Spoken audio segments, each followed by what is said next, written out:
their ceiling, I think, is pretty high.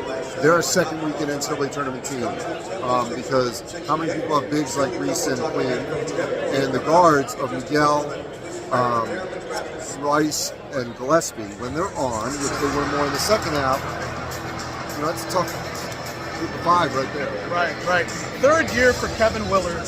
Obviously, you've seen a lot of Maryland basketball. We've seen Terrapins, we've seen Gary. It's always judged by the coach. He's coming here his third year. Your assessment of the job he's done? Yeah, I think he's done a great job, and this will be an important NCAA tournament. Not for any job security, but they've got the talent to advance. Last year the pieces didn't fit as they did as well as the year before. I think any kind of judgment, assessment, I think should come much later. But I think he's doing the right thing. He's getting the right guys in here to be successful in this league. Right. Because, Gary was clamoring and everybody wanted to get that McDonald's All-American. Willard got one. Juju Reese stayed. It's kind of like everything's falling into place for that team, for this team. The only thing I would tell you is I don't think we can compare errors anymore. Okay. With the portal, NIL, true. This is a whole new game. I just don't think we can compare the Gary era because getting guys to stay as long as they have, like Reese, that's not going to be the norm unless they pay. We'll see what happens here. Right. All these schools are going through that kind of process. Right. Let's talk about the Big Ten as a whole. It's massive now. I mean, when Willard has to go out and play Washington and Oregon on one coast and then comes back, it's massive now.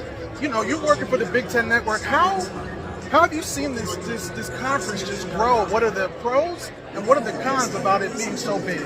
Well, the pros is that this is the world we live in now, and the SEC got big, the ACC got big.